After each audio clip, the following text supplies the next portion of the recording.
Evenwel versus Abbott, equal protection and citizenship in legislative districts. I'm Judy Grill, and this is Scholar's Mate.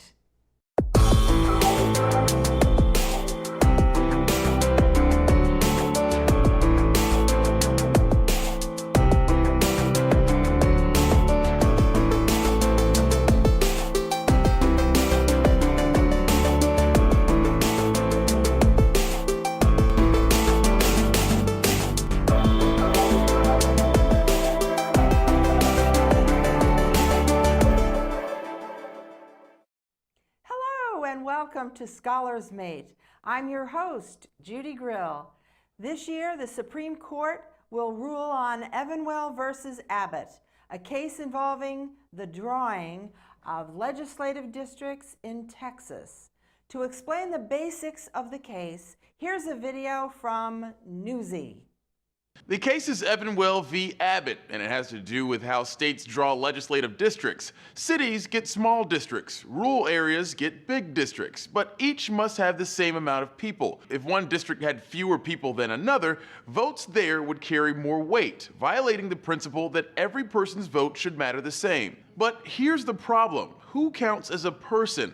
Conservatives who engineered the lawsuit think you should only count U.S. citizens of voting age when drawing districts, basically all potential voters. The other side thinks districts should be drawn so they contain an equal amount of people, regardless of how many of those people can vote. The choice between counting total population or just eligible voters has traditionally been left to states. The Supreme Court surprised legal analysts by taking the case, which might signal the days of counting total population are numbered. When you look at total population, it tends to overrepresent certain ethnic groups, and they say that that sort of consideration should not come into the drawing of district boundaries. The Cato Institute, a libertarian think tank, agrees, saying the high number of non-voting eligible immigrants in Texas's urban centers wildly inflates the voting power of the relatively fewer eligible voters who also reside in those urban districts. Liberals, meanwhile, argue total population is what's traditionally been used, and elected officials represent all members of their district, including people under 18 and, yes, undocumented immigrants. So, does the phrase "one person, one vote" mean total population, eligible voters, or something else? Joining us to discuss the case is Emmett Bondurant of the law firm Bondurant, Mixon and Elmore. He is nationally recognized trial lawyer with more than 45 years of experience, representing both plaintiffs and defendants. He is widely known as one of the top attorneys in the United States in antitrust law and has secured favorable results for his clients in patent, securities, trade secret, professional malpractice, and complex corporate disputes in both federal and state trial and appellate courts. He was named one of the top 10 trial lawyers in the United States by the National Law Journal. And he's regularly listed among the nation's leading lawyers for antitrust and commercial litigation by Chambers USA. He authored an amicus brief, the case, and joins us via Skype. And joining us in the studio is Lawrence Joseph of the law office of Lawrence J. Joseph. Larry formed his firm in 2003 to focus on counseling industry and organizations, representing industry and organizations before state, federal, and local administrative agencies, and litigating both appellate and trial court matters. Larry is admitted to practice law in California and the District of Columbia, as well as most federal courts of appeals and United States Supreme Court.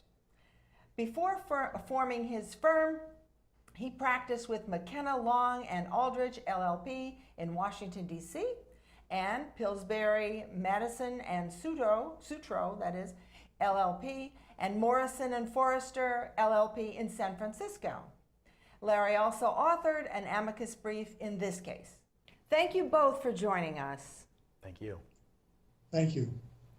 So, Larry, does the Constitution prohibit states from apportioning legislative districts based on total population rather than total citizen population?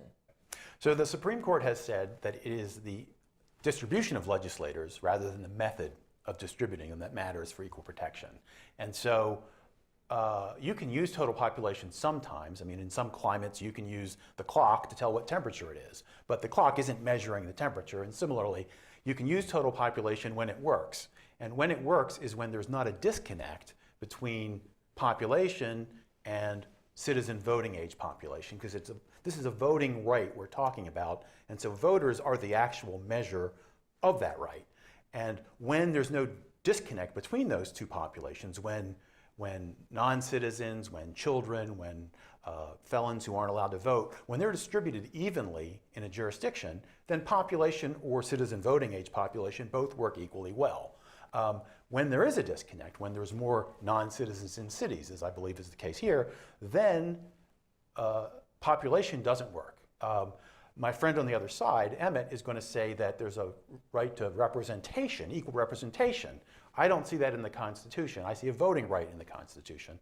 And so that is what I believe is protected. So our side says that it's voting rights that have to be equal. And Emmett Bondurant, how do you respond to Joseph's argument? Well, there are multiple levels of response, but let me start historically. At the time the Constitution was adopted, there was a vast difference between people who were entitled to vote under Article 1, Section 2 of the Constitution, were called electors, and the people who are represented in the House of Representatives. The House of Representatives was designed to represent all the people. That is why the Constitution said in Article 1, Section 2, there shall be a census. The census shall be taken every 10 years.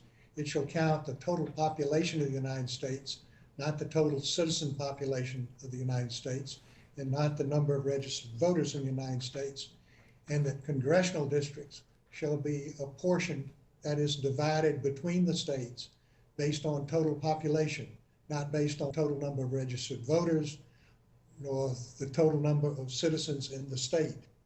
The Supreme Court has said repeatedly in the key cases that this provision of the Constitution embodied a more fundamental principle of Republican government, and that was one of equal representation for equal numbers of people. The Evenwel plaintiffs are challenging this by confusing what essentially is a shorthand with the principle. There are actually two constitutional rights at issue. One is the right of equal representation, which exists for all the people. The other is a separate right that exists only for voters to cast a ballot, to have that ballot counted and having equal weight with all other voters in the same election for candidates running in the same election in which that voter is eligible to vote. Mrs. Evenwel, for example, has equal representation in the Texas Senate because Senate districts in Texas are apportioned across the state based on total population. That right has not been violated. She also has the right to cast an equal ballot with all other people voting in her Senate districts for the candidate she favors or the candidate she does not favor, and to have that ballot counted as of equal weight. That right has not been violated either. What she does not have is the right she is asserting in this case, which is to compare the number of voters in her district with the number of voters in other Senate districts in which she is not eligible to vote. It does not affect her whether there is a big voter turnout or a little voter turnout in a district in which she is not qualified to vote. It does not affect her whether there are many registered voters or few registered voters in a district in which she is not registered to vote. So she is essentially taking the idea of equal voting and trying to extend it to equal representation and to supplant that. I'd like to remind our audience that you can submit your questions to our guests through our website, www.publicsquare.net, and we'll answer as many as we can live on air toward the end of the show. And Larry, how do you respond to that, please? The first thing is the federal analogy. Okay. That basically says, look, as Emmett said, the Constitution itself says we're going to divide the House seats up by number, not by voter, but by number. And the reason for that is that there were big states and small states. And the big states, the compromise is the Senate has 2 seats per state, no matter how small you are. Rhode Island, Vermont, they get 2 senators each, just like California and New York. But the House seats are divided up, and they had to have a way to divide them. And in fact, probably the worst thing that has ever been in our Constitution is called the 3/5 compromise. So this was at the time of the founding. The southern states had slaves, and they wanted them to count towards their representation in Congress, but they didn't. I mean, they were enslaved. Not only did they not get to vote, they were enslaved. It's a dark mark in our history. And so the compromise, the 3/5 compromise, is those would count as 3/5 of a person for representation, to figuring out how many House seats Georgia, et cetera, got, but they wouldn't, they were enslaved, they obviously weren't citizens. And so that's the kind of horse trading that was going on in divvying up the House seats. And the Supreme Court has held that that federal analogy doesn't apply to what we're talking about here, which is how in a state where there were no, oh, I'm sorry, I missed the thing. The states were separate sovereigns. After we won the war with Great Britain, there were 13 separate nations. When you divide up the legislators in Virginia or Georgia, the counties don't have a history of being separate sovereigns the way Georgia and Virginia were separate sovereigns, nations actually.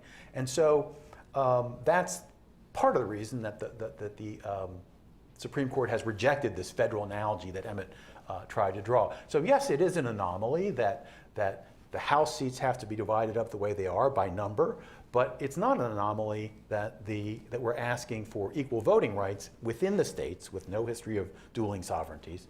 And part of the and it comes, by the way, not from the original Constitution, but from the Equal Protection Clause of the 14th Amendment, which was adopted after the Civil War, and that is a blank slate that the Supreme Court has said is theirs to interpret. And they started interpreting it in the 1960s to bring this equal one person, one vote. And so that's why we say, and the Supreme Court has said, that the federal analogy doesn't really lend itself to that discussion. So, all that said, can you tell me who would be most affected by this, Democrats or Republicans? Well, as Emmett said in his 4th point, this is going to aid rural areas. Now, okay. in North Carolina, there are some rural African American areas. By and large, it's probably going to help Republicans more than Democrats. What it really does is the pendulum swung to overrepresented rural areas in the first 100 and so years of our nation, because we had a thinly populated country, and then the Industrial Revolution happened and cities started to grow. And the districts didn't change at the time to catch up. And so what was an evenly spread population initially became a concentrated population in the cities. And so the same representation meant that the rural districts had more clout vis-a-vis the people that lived there, number of people that lived there, than the cities. And the Supreme Court fixed that in the 1960s. And that's its one person, one vote. So you had a pendulum swing towards the cities.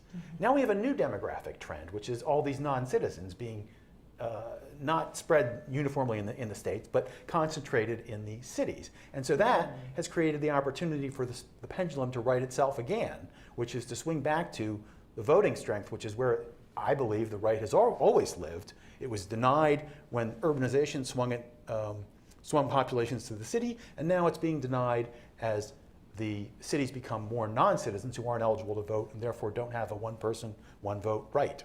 And how do you feel about that, Mr. Durant? Well, the answer to this is that the federal analogy that has been rejected was the Electoral College analogy in the Georgia County unit case, and the argument that you could have one house of the state legislature apportioned based on counties, for example, which was true in many states prior to 1964, when the Supreme Court said no, both houses of the state legislature had to be apportioned based on the population in the various districts.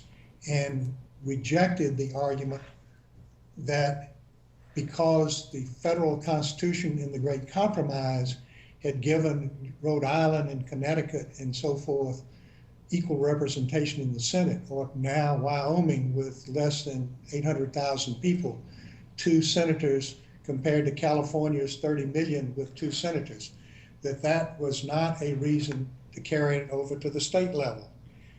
Moreover, the court has said that the principle embodied in this constitutional provision dealing with congressional districts did not simply originate from that language, but represented a more fundamental principle on which the founders of the Constitution founded the country itself, and that was the fundamental principle of equal representation for equal numbers of people.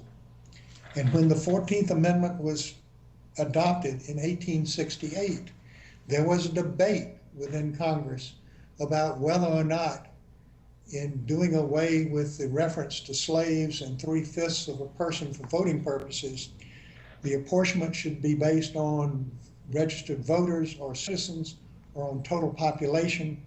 And the Congress in the amendment came down on the side of population, and at the same time adopted the Equal Protection Clause, which is linked to representation.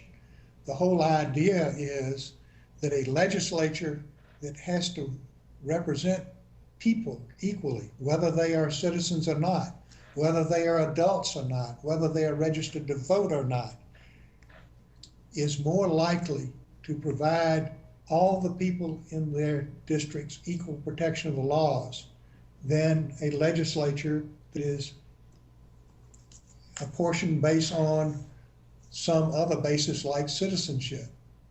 And so that argument simply doesn't work, that because the federal analogy was rejected in one context, it means it should be rejected for purpose of representation. There's language in the court's decisions over the last 50 years, and they were bulked in the 60s, where he's certainly right, and he can draw on that. There's also language in those decisions that I can draw on that talk about voting rights being the sort of thing that's being measured that can't be debased.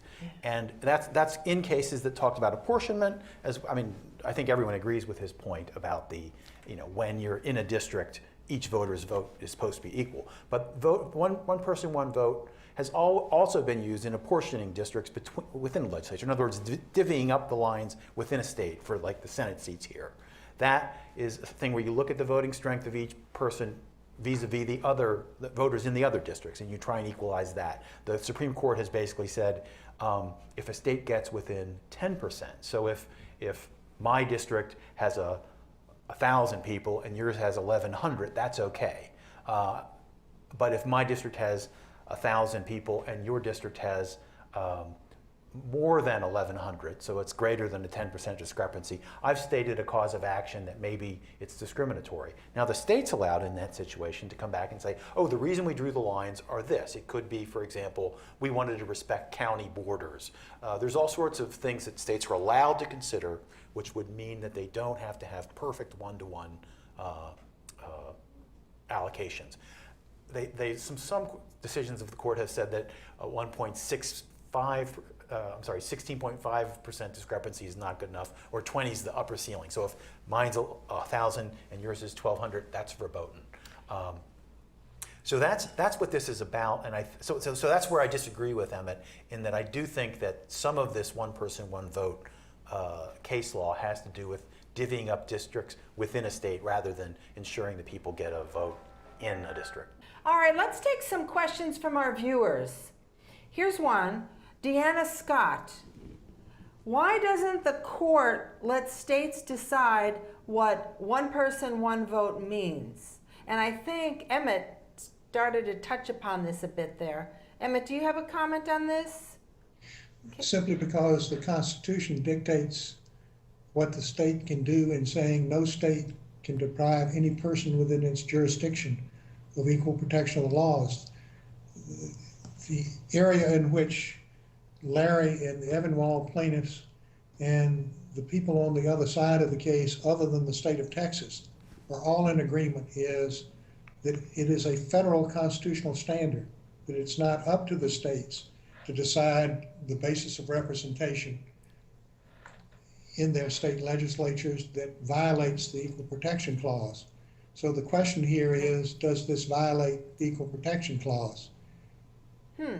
Let me hear from Larry on that. I don't know that he agrees. Well, the federal part of it is is by definition a federal part, but there's also a state part. So as long as they're not violating the federal part of it, which has to go to the federal Supreme Court, that's the final say. There's all sorts of flexibility at the state level. The state can choose to honor or not honor traditional boundaries like county lines. The state can choose to do any number of, they can protect incumbents even. I wish they couldn't, but they can. So there's a lot of room for state flexibility within the federal construct. And so I don't know that Emmett disagrees with that, but I just wanted to make clear that there is a room for state choices. And in fact, that's one of the tricky things here is, what if both sides are right? What if you have to do both population and citizenship as opposed to only one or only the other? And then if neither is a requirement, because it's possible to do both. In other words, they could have lines that have roughly total population within that 10% margin that I mentioned, or 10 to 20%, or they could have voting population within that same buffer. They just haven't been trying. The data exists for them to try, at least, and the lack of data has never been reason to lose a case at the pleading stage, which is where we are. They were thrown out of court. I mean, maybe if they can't prove their case after they've had their day in court, developing whatever data they want to develop, then they should lose. But they deserve the right to prove it, and that's where right now they've been thrown out of court without their day in court on a motion to dismiss. And so there's Texas was arguing that they ought to be able to do what they want, essentially following the rule that Emmett favors, which is population-based, but let us do these other things. And I think we would even allow them that as long as they meet whatever the federal construct is, where Emmett and I disagree on what the federal parameters are. Okay, now the next question is from Clyde Hunt, and he asks, if one person, one vote includes non-citizens, doesn't that incentivize municipalities to become sanctuary cities? Go ahead, Larry. Well, I don't think that makes any sense. The idea would be that they would want to somehow minimize voters but maximize representation if Emmett's view of representation wins. I mean, they would just as likely to want citizens. There's no advantage to having non-citizens. I mean, the municipalities want it if they have large non-citizen populations because it bolsters them, but there's no reason to add those people. Okay, all right. The simple answer to his question is the predicate was if one person, one vote includes non-citizens. It does not. Only citizens can vote. The only comparisons are made are the comparisons between people who are eligible to vote, which is not all citizens. For example, felons can't vote. Children under 18 years of age can't register to vote.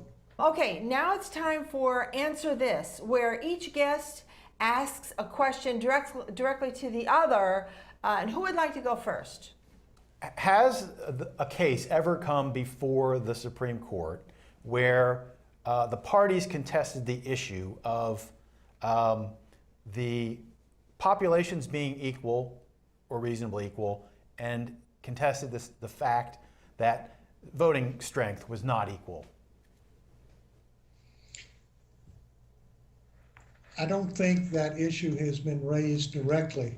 What has been raised directly, and what was particularly obvious in the lead Supreme Court case from Alabama, was that in 1964, when the Supreme Court adopted the rule of equal representation for equal numbers of people and not registered voters, that in Alabama, essentially only white voters could register. A member of the Supreme Court was Hugo Black, who had been a senator elected from Alabama in an all-white primary. So the court was acutely aware that registered voter figures, particularly in the South, were utterly discriminatory and were not representative of even the citizen population of voting age. So all I can say is, in that context, the court came down in favor of population and not in favor of any other standards such as registered voters. But this is the first time, well, there have been at least 3 prior cases in which this issue was raised in the courts of appeals and rejected, and the Supreme Court in all 3 cases refused to review the case. Now, technically those are not precedential, but yes, this issue has been challenged before in California, in Texas, in other places. Yes, the courts of appeals have rejected it, and yes, the Supreme Court until this time has refused to take those cases up on appeal. Emmett. How would you write an opinion that says that if the fundamental constitutional principle is one of equal representation for equal numbers of people, how could that be prohibited if adopted by a state for the apportionment of its legislature, as Texas has done? Well, I don't agree with the premise that there is an equal representation right, and so that would be difficult for me. All right, now it's time for We Agree, where each guest names something the other said that he or she agrees with. So who would like to start? Larry? I agree with Emmett that voter registration, voter turnout, actual voting, no one's advocating for that. There's a history of discrimination that's despicable, and what I'm proposing, he's proposing representation, I'm proposing citizens of voting age. It's an actual number of people that could register if they wanted to, and they could vote if they wanted to, and weren't prevented. But it's that possibility of voting, not actual data or registration. I agree with everything he said about that not being an appropriate metric. Thank you. And Emmett?